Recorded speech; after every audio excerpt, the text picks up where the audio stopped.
just enjoyed the fireworks, and you just can't say enough about the fireworks going off on the 4th of July and the music being played from Lee Greenwood, God Bless America, to Toby Keith's the USA, the red, white, and blue. And, it was just great. People were friendly. They're having a great time celebrating America's freedom and liberty, independence. Well, yeah, like we talked about on our Friday show, our special 4th of July show, I just can't fathom the people who are Americans that are unpatriotic at this time. And as like I said the other day, as a kid growing up, I didn't think about being patriotic.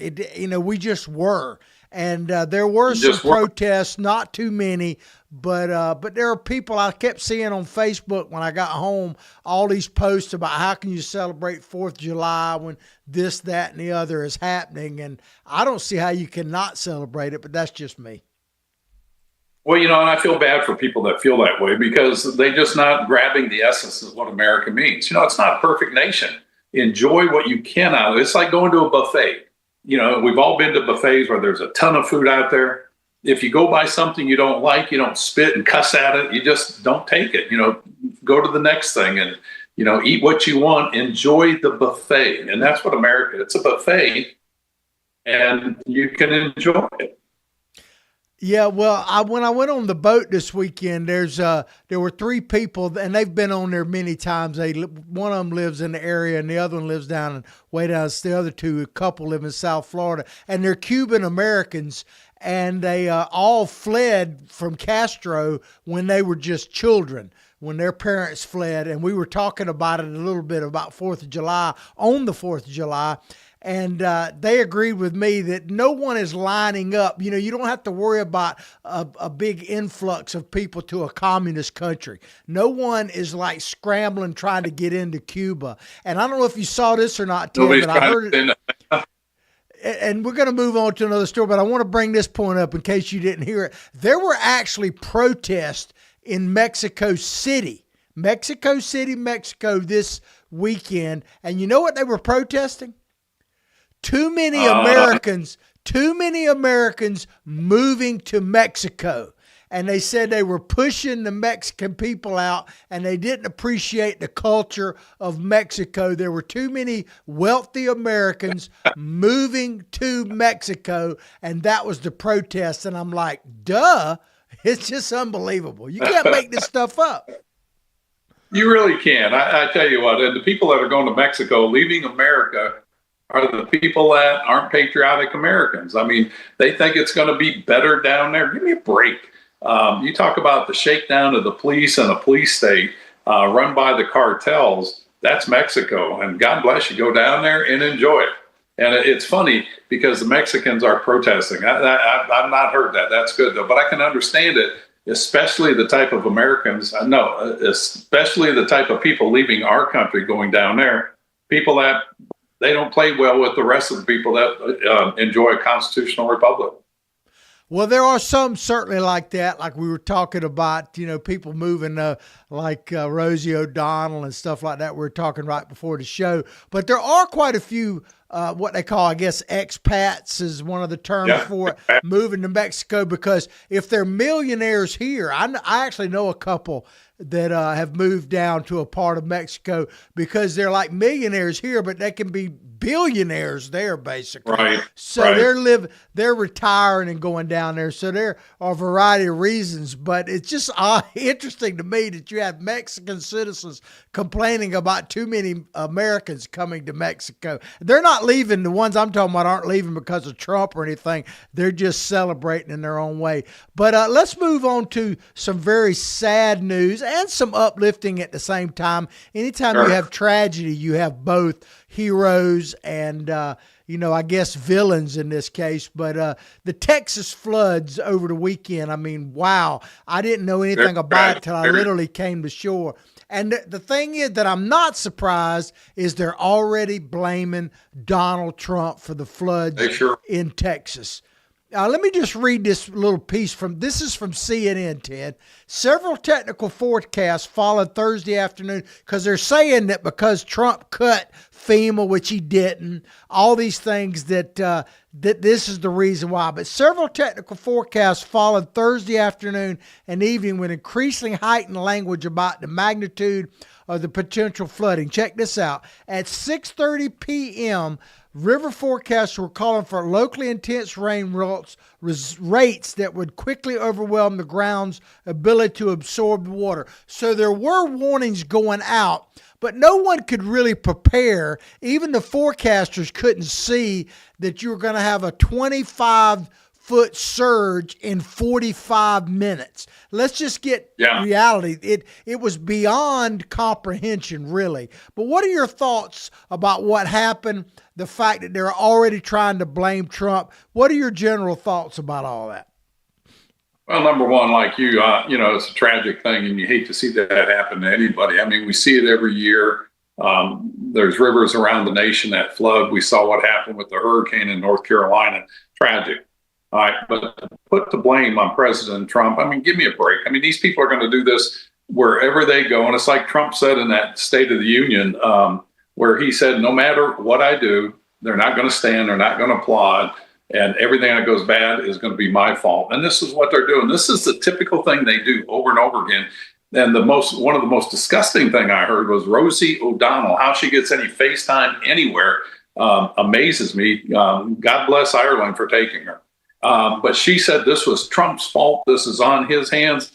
I read a report where the National Weather Service put out warnings on July 3rd that there was going to be torrential rains, possibility of flash flood. So, the information was out there, but the left wants to play on this and say it's Trump's fault, it's Republicans, it's a big, beautiful bill. They're going to use anything to discredit the Trump administration and what they're doing instead of looking at their own policies that may have led to this. And it's one of those things. It's an act of nature. Nobody controls those things. You can prepare for it.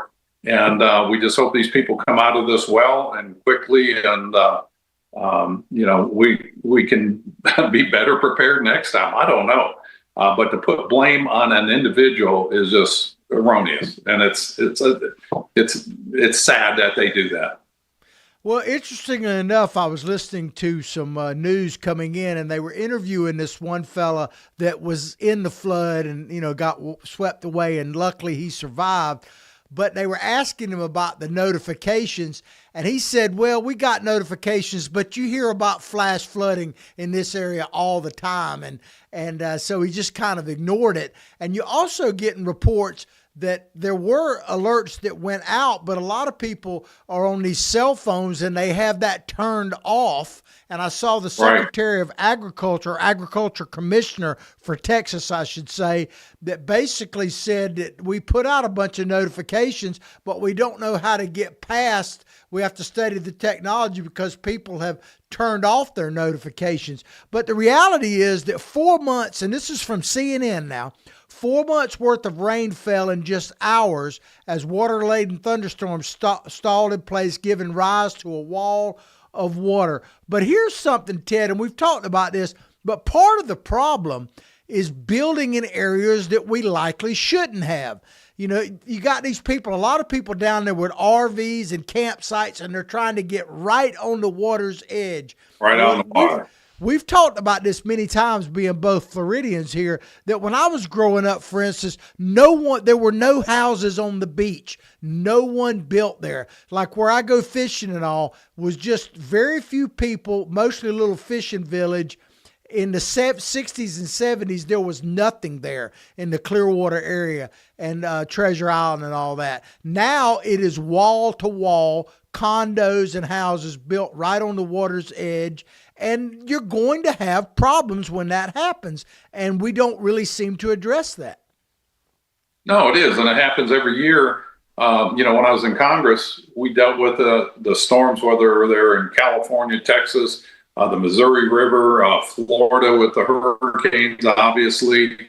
And then everybody wants to look at the federal government to rebuild their houses. And some of those homes have been built 2 or 3 times in the same area that floods out. And, these people need to understand that if you build there, it's your risk. It's like I was telling you before the show started. I have a house in the Florida Keys. It's about 8 feet from the water's edge, 5 to 8 feet. And then I have a house here on the St. Johns River. I chose to do that. I chose to take the risk. And I think people need to understand that, and I'm not looking for the federal government to bail me out on anything. It was my choice. And I think the building regulations, if your house got swept away at least one time, if not more, then you cannot build back in that area unless you mitigate and, raise your house, do that, and all these things. But don't go in there expecting the government, when you flood, expect the government, it's your fault, you need to fix it. I agree with you.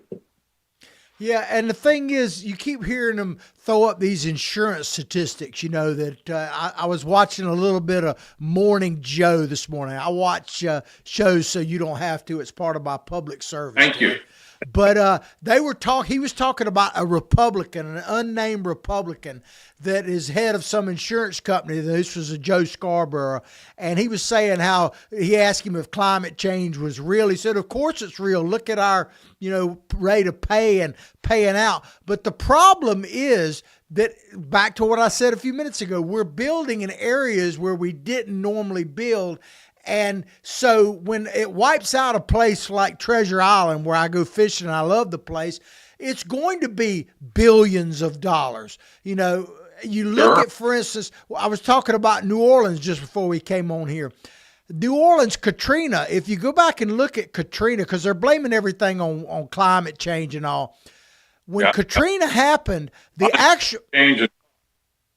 actual French Quarter, if you think about it, Ted, really wasn't flooded that much. There wasn't a lot of damage in the French Quarter because the French built the original city of New Orleans in a high area. The area that was flooded was all swamp area and was prevented from flooding by dikes. And when they failed, it flooded. Right. So it's bound to happen. We have people in Missouri, and I'm not picking on them, where I remember when they had flooding up there, you could see houses built along the Mississippi and literally see ships passing the levees that were higher than the house. This is going to happen. It's inevitable. We had a house in Minnesota when I was a kid right on the Mississippi, and it would flood about every fourth or fifth winter. When the thaw came in the spring, it would flood, and we were probably over 100 feet from the river, and it would come into the basement, come up 2 or 3 feet. And again, this is one of the perils you take when you live in those areas. You choose that. Nobody forces anybody to live there. And, that's just the risk with doing that. Pay attention to what's going on. And if you see that kind of water, get out of there.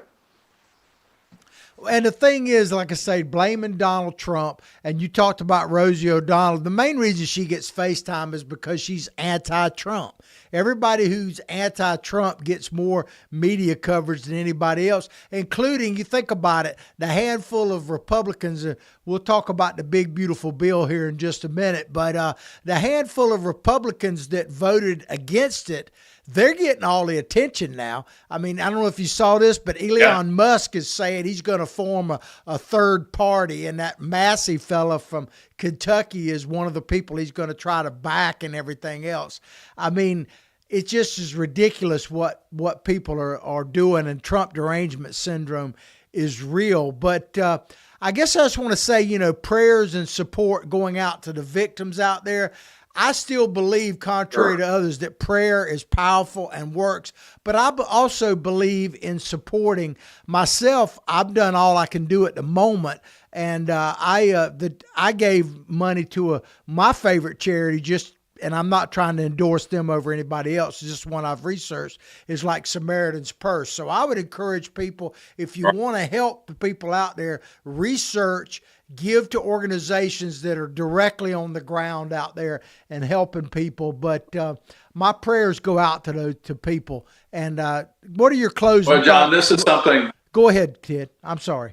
Well, this is something you see. The American people are very generous, and they're going to support these things, and we're going to help people in need. I mean, that's just who we are. And, I think that's a great organization to support. There's several other ones out there. I will not name them.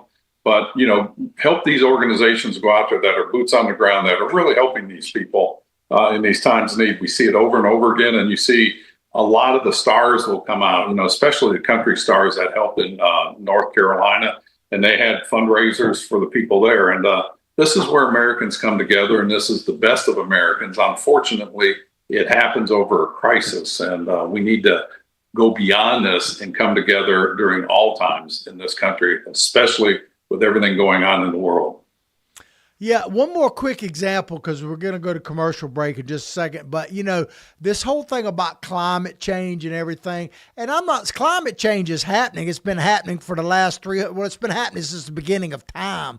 And talk about carbon emissions. I don't know if you saw, but a huge volcano erupted over the weekend in Indonesia, and it's one of the biggest they've had in the last 50 years. I guarantee you that there is more carbon going into the atmosphere from that volcano than man has done in the last 100 years for the most part. And people don't realize this, but there's less carbon actually emissions in the air right now than there was, 300,000 years ago because of the volcanic activity and everything. It's just, people need to get real.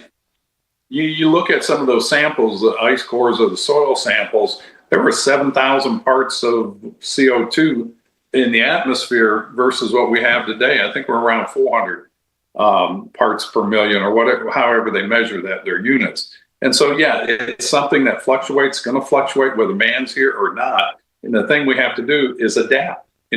That's why we're at the top of the food chain for now, is that we can adapt, and we should do that. Don't build in those low-lying areas, and heed the warning and pay attention to what your surroundings are. Yeah, anyways, I'll end it there. You're talking about not building. It reminds me of what was it, Hurricane Sandy? Was that the one that hit New York and all?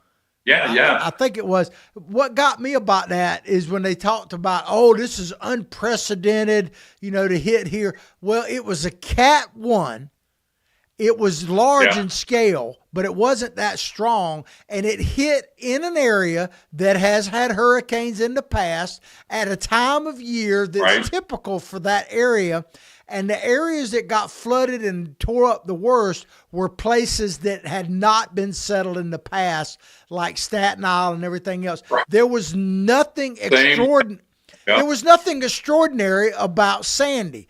The problem was it was built in areas that have been hit by hurricanes in the past and destroyed. But there was nothing extravagant about Hurricane Sandy, but they made it sound like it was an apocalypse that was totally created by man. People just need to understand this, and they just don't, it doesn't seem like.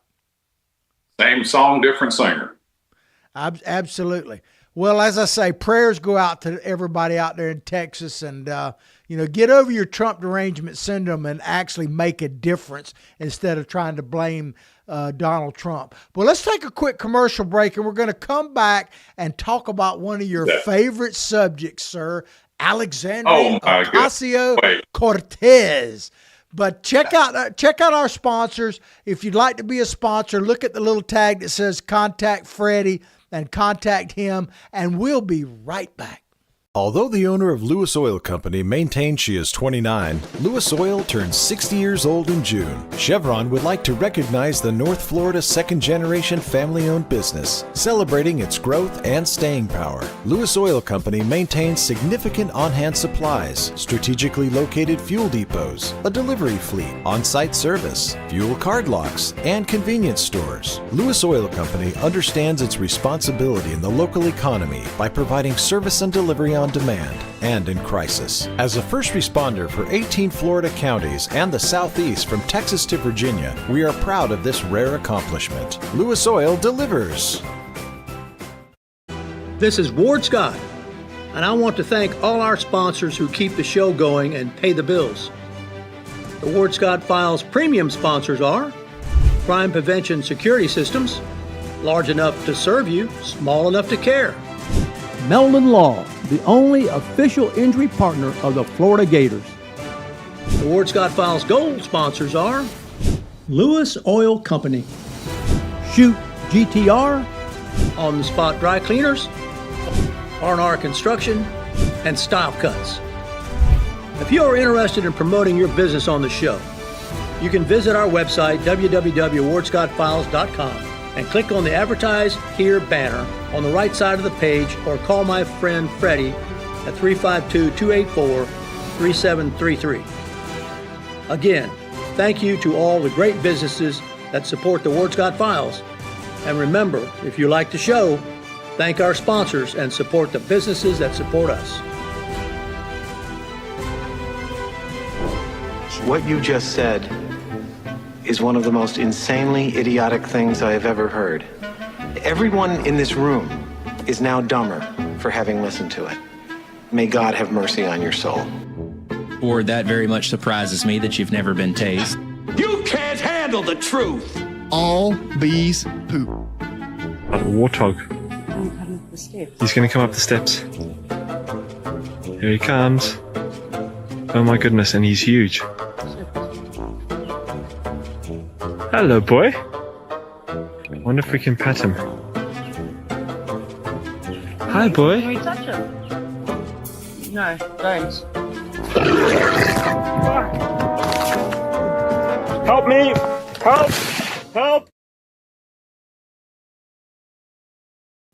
And we're back to our Political Pirate podcast with yours truly, the Salty Dog, and the captain of our ship, Ted Yoho. Well, we're going to move into a subject that I know, just as they say, warms the cockles of your heart. I'm not even sure what a cockle is, but a vet you might know. But this is from OAN. I'm going to read the headline, and then I'm turning it over to you, Ted. AOC, Alexandria Ocasio-Cortez, mourns the passage of the big, beautiful bill. She calls it one of the saddest days in modern American history. Go ahead, Ted. Take off. Tell me what you got to say about Miss Ocasio-Cortez. Let me dab my eyes. Let me dab my eyes, because it's the saddest day. You know, she is so good at role playing that when I had my confrontation, or when I had my discussion with her, and she turned it into a big thing and was on the House floor, she's dabbing her eyes. This is terrible. 5 minutes later, she's out in front of the Capitol laughing, singing Boss B word, get things done, and she's raising funds in front of the Capitol. She's going to do the same thing here. What they're doing is they're attacking the big, beautiful bill of all the negative things in it. Well, guess what? Every bill has good things and it has bad things. This bill is going to be good for the average American worker. They're going to bring more money home. We saw this with the American Jobs and Tax Credit that the Democrats tried to roll back during the Biden administration, and now it has been made permanent for working families. Child tax credits go up for people that are out there with kids that are trying to work and trying to get ahead. And the reforms in here, it's just disgusting that they're saying these are taking insurance away from people and all this stuff. It's putting in work requirements, and work requirements got pared back from what they wanted.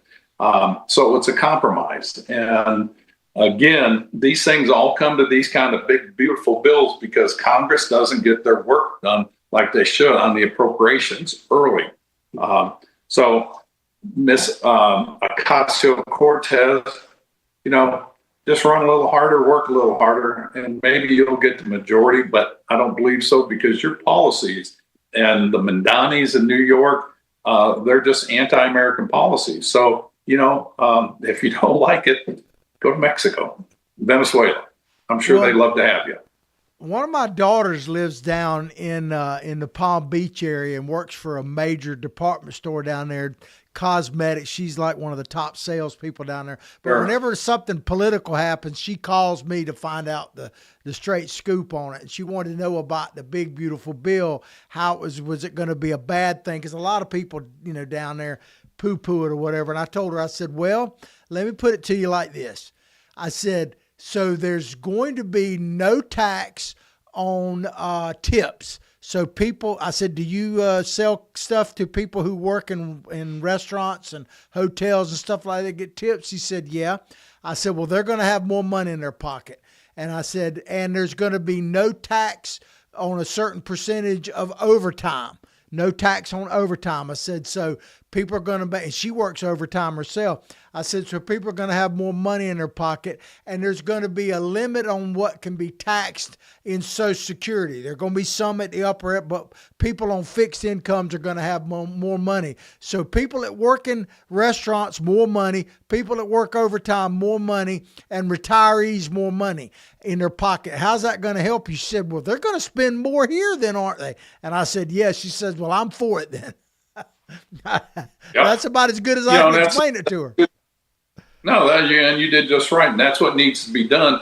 But unfortunately, AOC, she's a big influencer. So the media is going to put her muzzle out there and let her bash this bill. And, if you look at the whole Democrat agenda, it's dividing America, whether it's Rosie O'Donnell or, the Chris Murphy up in one of the northern states, one of the senators, saying this bill was terrible and Trump's attacking Act Blue, which is a big fundraiser for the Democratic Party, and that you need to send in money now. And this kind of gets to the root of the problem, John. It's the amount of money going in there that people are fundraising off of. And AOC is one of the best at doing it.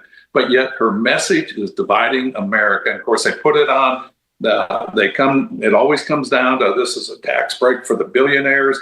This is a tax burden on the working man. And it's anything but that. And, they give out this false narrative, and you gave wise counsel to your daughter, and hopefully she'll spread that to other people.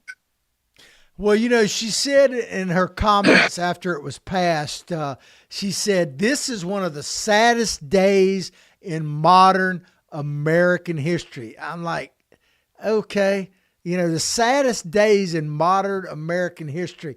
That's a pretty big statement. But I want to play you, because I thought maybe one of the saddest days, I got this video I want to play you a short clip of. It's much longer, but this, to me, was one of the saddest days in American history. Let's play this one. Yep.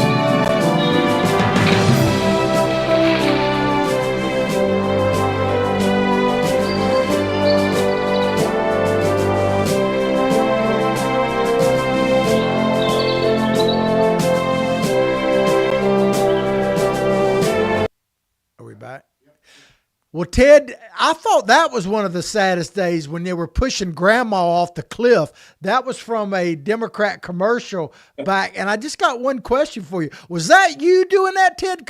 Pushing that old lady off the cliff, man, dumping her there? Because that was a very sad moment when grandma got shoved off the cliff. Yeah, that wasn't you, was it? That wasn't me. But think about this. I mean, the last tagline of that commercial was Medicare is being taken away and everybody's going to lose insurance, is what the implication was. All right, so I forget the year of that. I think Paul Ryan was the Speaker of the House, so that would have been about 2016. Did Medicare go away? No. Did people lose their insurance? No. And remember this, the Affordable Care Act, aka Obamacare, was going to solve all the insurance problems in this country. And it hasn't done it. Insurance has gone up. So, the politicians, play these on people's emotions to get them to vote and send in money for them. And until we get away from that, this is going to go on. And they're going to pit one American against the other one with different views. And they're not going to come together to solve these. We need somebody to come together and bring people together as Americans, not as a Democrat or, Republican. And you've heard me say this 1,000 times. But this garbage with AOC and the Democrats putting the Medicare bill out there and how you're going to lose all this, it's fear-mongering. And it's something the American people, I think, are sick of, except in New York City. Yeah. Well, you mentioned that, Ted, and I hadn't said this, but we've talked about the gentleman, the communist that's on the verge of becoming the next mayor of New York. And I wanted to run this by you since we've been talking about it. Here's a concern I have. The president, Donald Trump, has come out very strongly against Madani or whatever his name is. And I don't blame him, because not only is New York the Empire City and the financial capital of the world, but Donald Trump obviously has a special affinity for the city of New York. He built a lot of the more modern skyline of it. So So he is rightfully concerned on multiple levels. But here's where Madani is very smart, okay, and the people backing him. He's trying to make this him versus Donald Trump.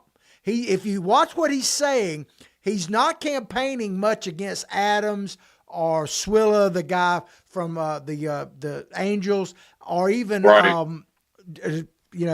Como. He's basically saying that you vote for me to stop Donald Trump. And Donald Trump, the president, is speaking out. My concern is that it will become that race, and that will encourage turnout among a heavy Democrats that will actually put him in power. I'm not blaming the president, but it's a tricky thing, because if it becomes a vote on Donald Trump versus this guy, I'm afraid of the outcome of that. I think he's going to win. I think you're going to see him win that race against the Democrats for sure. And I don't think a Republican has a prayer in that. I was watching some of his videos and the movement behind him. He had a grassroots movement. And it kind of reminded me of my election, because we had no political experience and we didn't have the money behind us. And this is where I'm hard on people wanting to raise money. It's not about the money. It's going out there, handshaking, and getting a grassroots organization that's out there speaking the same language that you are, pushing your message. And that's what he did. He had the people on his side, whereas Cuomo, he didn't do any of that, and he lost handsomely, as he should. It's just sad that the Democrats don't have a better candidate that is more aligned with the principles of America. This guy is anti-wealth, should not be any billionaires. I'm thinking, if you're a billionaire, I want to know how you made it, because I have the same opportunity as you do. And this guy is just saying, again, it's the division that you're not successful because these guys are billionaires and we're going to tax them more. Of course, people over here are like, yeah, let's get their money. And it's just a false narrative, because they're never going to change really the underlying problem. And then that is solving the problems together, not working against each other. Well, you mentioned in that statement that the Democrats, shame they don't have a better candidate. And I agree with you up to a point. But here's something, and we're talking about AOC. Maybe the Democrats have the candidate they want, because it appears that the Democratic Party, I'm not saying all Democrats, but the party that is energized, the people that are running the show now, are the AOCs of the world. And that she heavily endorsed it. So people need to understand this. I'm not encouraging or discouraging you from being a Democrat, but I tell people all the time, take your party back from these people, because AOC, listen, I want to read this, because what I'm about to read is AOC's statement about the big, beautiful bill. But this could have been Hakeem Jeffries, Chuck Schumer. They all basically said the same thing. This is what she stated about the passage of the big, beautiful bill. She said, people are going to go hungry. People are going to get sick on a scale unlike anything we've seen. And all of this is just to finance tax cuts for the billionaires and the wealthiest corporations who don't even need it. That is what pretty much the majority of the Democrats spoke on the House floor, including her. I think she's speaking for the modern Democratic Party myself.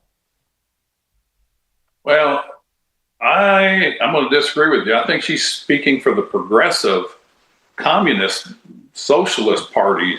The Democrats, as your dad was and as you were, that party is gone. And so the new base for the Democratic Party is the AOC and the Mandanis. And there's pockets around the world or around the nation in these big urban centers where you have multi-ethnic populations. And they are going to support people like AOC. And, you brought up Chuck Schumer. Chuck Schumer's a lost soul. He does not have a party that's going to support him. And I doubt he would win another election. And I think, like you said, the young people are going to gravitate to this because it's a popular message. We're going after the big guy. We're going after the wealthiest corporations. We're going after the billionaires. But they're missing the point that it's these corporations that employ the majority, a lot of the people. It's the small business person that employs the majority of the people in America, and they're the ones that the AOCs and the Mandanis want to go after. Yeah, well, Ocasio-Cortez wasn't finished with that statement. She added to it. She says, I don't think talking about the big, beautiful bill. She said, I don't think we have ever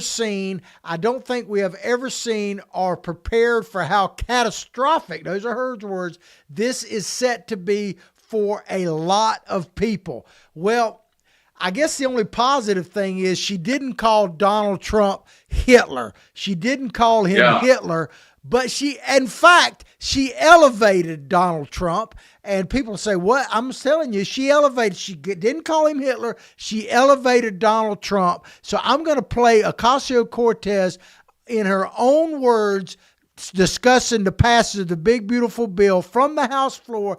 This is what she said about it. Check it out. This was great. Okay. We got to wait till it gets ready.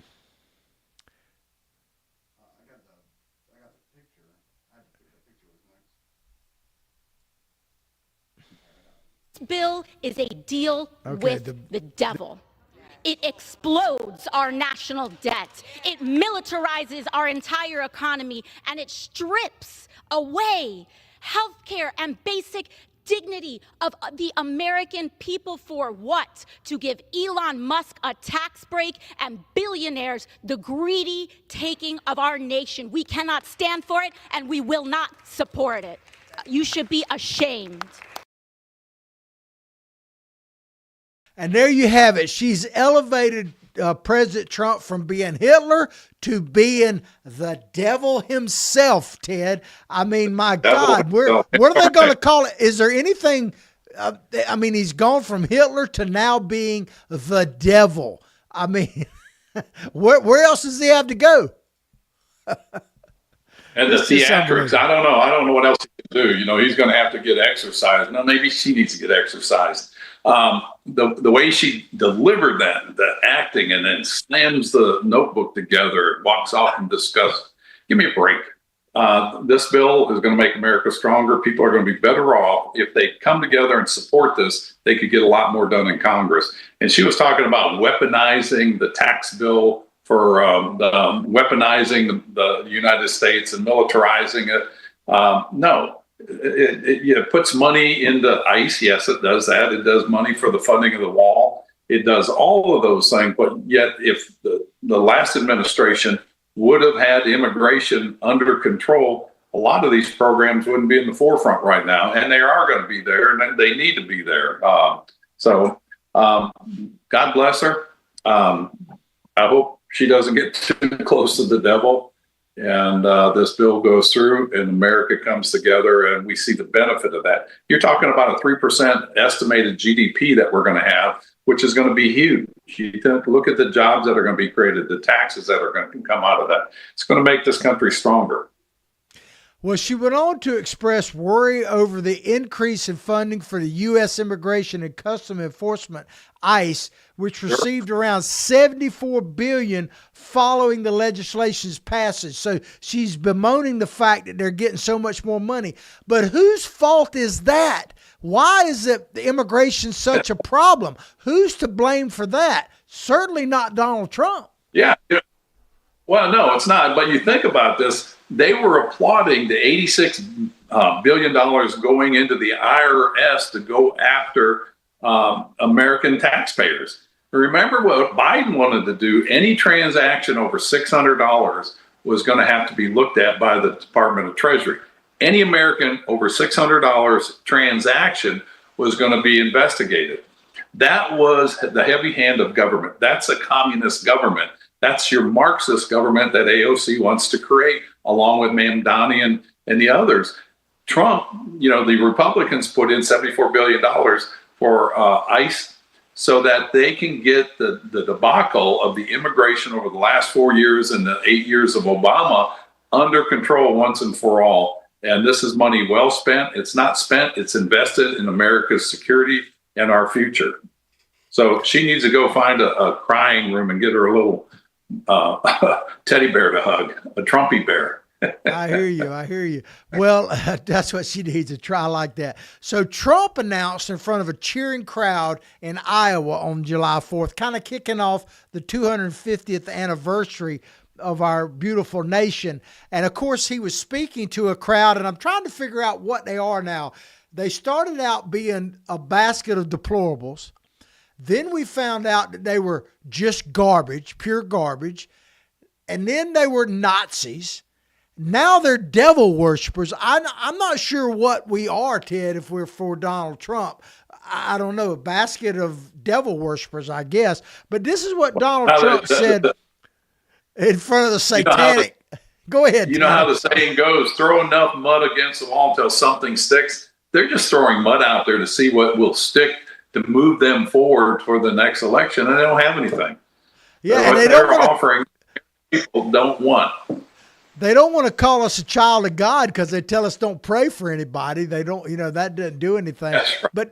But this is what the Donald, the devil himself, said at the Iowa fairgrounds. He said, one big, beautiful bill will deliver the strongest border on earth, the strongest economy on earth, the strongest military on earth, and ensure the United States of America will remain the strongest anywhere on this beautiful planet of ours.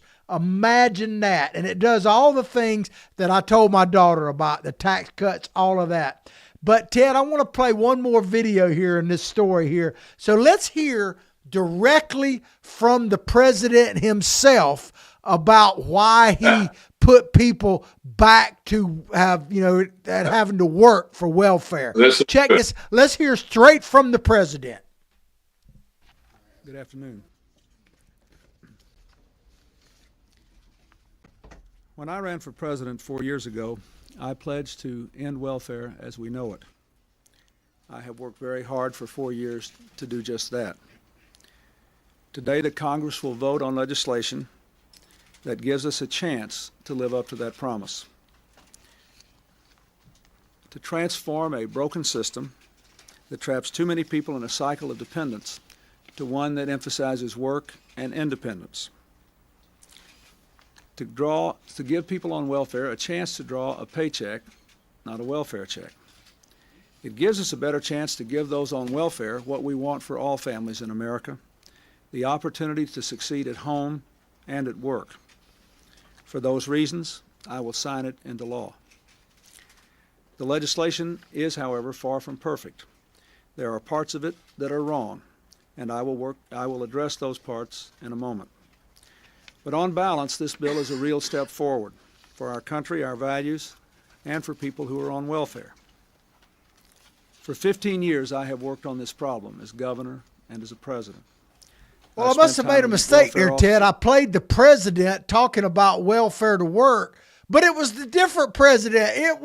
It was Bill Clinton, but he sounded like the modern day Donald Trump, the devil himself. I mean, my God, the Democrats, can we just get back to what Bill Clinton was for God's sake? That's right. We need to get back to that. The funny thing is that with that bill, a lot of people don't realize this. Bill Clinton had vetoed that bill 3 times. The 4th time, it was when Newt Gingrich and they had the Republican majority, the Plan for America. The 4th time, Bill Clinton knew it wasn't going to, he couldn't get it vetoed proof. And so what he did is he embraced this. And then he goes out on the stump and said, I had the largest reform in welfare ever in the history of the United States. And you know what it did is it put work requirements in there for the ABODs, people we've been talking about, able-bodied adults with no dependents, that they had to work 20 hours a week, volunteer 20 hours a week, or get re-educated at the taxpayer's expense 20 hours a week. So you had all these options, and the whole idea was to get away from the democratic social welfare programs that put a thumb on people, that kept them where they were at. And I had a Section 8 house I was renting to a lady. She had several kids, and she was on welfare. And every time she started making more, she had her own cleaning business. As she made more, they took more benefits away from her, instead of allowing her to transition over a period of time, because the whole goal of these programs is not to give a handout, it's to give a hand up wean people off of these programs so that they never need them again. And Bill Clinton was great at embracing that, even though he didn't want to. And then, you know, what happened is under Obama came in and waived the work requirements in, I think it was 2014, right before I got into Congress, because of the downturn in the economy. And we have never been able to get them back in there. And this big, beautiful bill is putting some of those back in there on Medicaid and food stamps. Yep, absolutely. Well, you know, my big question, I guess, about this big, beautiful bill is how it's going to potentially affect the midterms. Because believe me, the Democrats think they have something now. They're going to run hard with it. The question, I guess, is will it work? I want to play two Jimmys now. James Carville on Jim Acosta talking about the strategy to use this to defeat the Republicans. We got about a minute of it here. Check it out. And this guy is very vile, I will tell you ahead of time. He sure is. This big, beautiful bill is passed. It holds a distinction of being the most unpopular, on passage, the most unpopular piece of legislation in the history of the United States Congress. We need to continue to talk about it. This has to be the rallying point of the Democratic Party from now to 2026. We don't need to discuss any divisions in the party. We don't need to discuss anything. We need to have a unified, totally vigorous, totally relentless, never looking back opposition to this. So, and I have to say that I think that our Democratic representatives in Congress are doing a good job. Well, there you have it. That was James Carville on Jim Acosta. And believe me, I played the part that had the least curse words in it. I don't know what it is about the Democrats that think the F-bomb is the way to go nowadays. But if you watch that about 20-minute video, it is one vile thing after another. But it's clear. It really is. It's clear, Ted, that the Democrats think that they have found something, a gotcha thing to stop Donald Trump and basically impeach him, because that's what will happen if they take the House. But do you think it'll work? No, I don't, because you know what you're going to have between now and then is you're going to have another New Year's. You're going to have another tax season for the most part, and you're going to see people have an improved economy. And they're going to say, you know what, this thing is working. It worked the last time, in 2017, when we passed it in the House. I was in there then. The benefits of that were overwhelming. Now it comes down to messaging. You're going to have the AOCs of James Carville coming out telling you how bad this is. And then you're going to have to get out there and get the Republicans selling this bill and showing the response to this. And you're going to have some moderate Republicans coming out, not even moderate. You're going to have negative or rhino Republicans coming out bashing this bill in those high tax states. The question I have is, why is James Carville even relevant anymore? He's kind of like Karl Rove. I mean, they were here. They had their moment in time. Move on. I mean, people don't want to hear from these people. And, we're just going in a different direction, and their strategies do not work. Yeah, well, you know, Ted, one of the overriding themes of our show is we want to educate, motivate, and activate people. So I always like to give people a warning, and you said it best. The left, Ocasio-Cortez and the like, they are educated. They're educated wrongly, but they're educated wrongly. They're highly motivated and they're highly activated. So the only way to really counter that, and you're not going to get it from the mainstream media, you're going to have to watch shows like ours. You're going to have to like what we're doing and share what we're doing. I tell people, hey, give your kids or grandkids an assignment and have them watch the old Salty Dog and Captain Ted Yoho. That's right. Because we're going to educate people to what's You'll really get extra happening. credit. Absolutely. What's really happening, what made America great to start with, because if you think about it, and I said this earlier, people are not lined up to get into Cuba or Russia or any of or China for that matter. They're coming here for a reason, because this is the real deal. And we've got to combat this. And I think shows like ours are the only way to do it, because you're not going to get it from the mainstream media. Well, John, you brought up something, and you and I talked about this. Our goal is to educate, motivate, and activate. They motivate and activate. They fail to educate properly. They're telling lies, and it's easier to tell the truth, takes less energy than it is to fabricate a lie and to keep that lie going. And that's what they're doing, and that's why they will not win the midterms. The Republicans are on the right track right now. President Trump is leading his policies. Nobody's perfect, but these policies overall are going to be the best way for America to bend the curve on our spending, to put more money in people's pockets, to grow the economy. And this is something we all need to get behind. And for the listeners out there, I want, just look at what the left is offering and look at what the right is offering. You've got an anti-American stance coming from Mamdani to AOC to the Jasmine Crockett's to everybody on the progressive socialist. And people don't like it when I say communist left. But if you look at the doctrines of the American Democratic Party that brought in Mamdani and that brought in AOC and the other people on the squad, Ilhan Omar's, they are all 100% anti-American the way we are now. And they want to reformulate it into this socialist utopia, which I don't know where there's a country that has a socialist utopia other than maybe Sweden or Switzerland, but their populations are very small. And when you get a country our size, it's just not going to work. And we don't want it. Well, I give people a very simple homework assignment, Ted. And this was happening 2 years ago, so it's only gotten worse. If you really want to see what's happening and the difference between the blue states and the red states, if you want to go that way, go online and price a U-Haul. Price a U-Haul or Ryder or whatever, one of these moving companies. I'm not trying to advertise one there.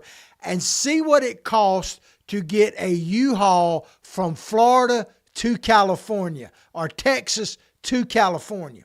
Is get that price and then price in what it costs for a U-Haul to go from California to Florida or California to Texas. You will be shocked at the difference because it's cheap. I haven't seen.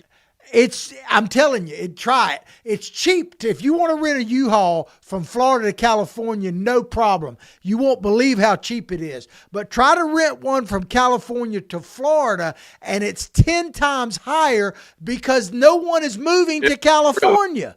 No one's moving to California. Wow. They're moving from California, so it's a lot hard. Try that out as a homework assignment. You'll see that I'm right. It tells you, if you think about it, it tells you everything you need to know right there.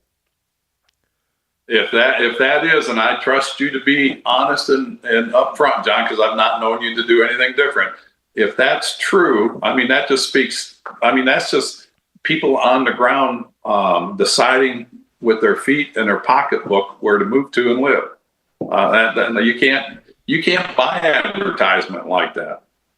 Well, think about this. In California, even Hollywood is moving out of California. They're moving. Georgia is growing. Florida's growing. There's South Carolina's built. Hollywood is trying to escape from California. And the same thing in New York. If this guy Mamdani becomes the next mayor of New York, you are going to see a flood of people trying to get to Alligator Alcatraz or whatever. We're going to have to vet people differently. So check it out. You'll find that I'm right. Well, Ted, you got any closing thoughts? Because we need to close it out here. No, it's just every day is a new story coming out. And the thing I want people to understand is have faith in the system, have faith in what we're doing in America, and look at our legacy, look at how this country was founded. Coming off the 4th of July weekend, the independence of a nation that created a system where anybody can achieve and be successful in this country if we support the way we're going. If we turn left and follow the progressives out there, America will be over in the way that we've seen it. And I know you guys will do what's right.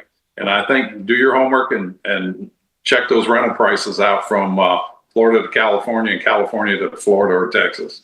And New York is the same way. Well, I hope you've enjoyed the show as much as we've enjoyed bringing it to you. Please go and like what we're doing, share what we're doing far and wide. And remember our new name, and you're going to see more and more of this, is our Political Pirate Podcast. Ted, I hope you have a blessed rest of your week, and I will see you on Friday, my friend. I'll see you. Take care, everybody. Thank you.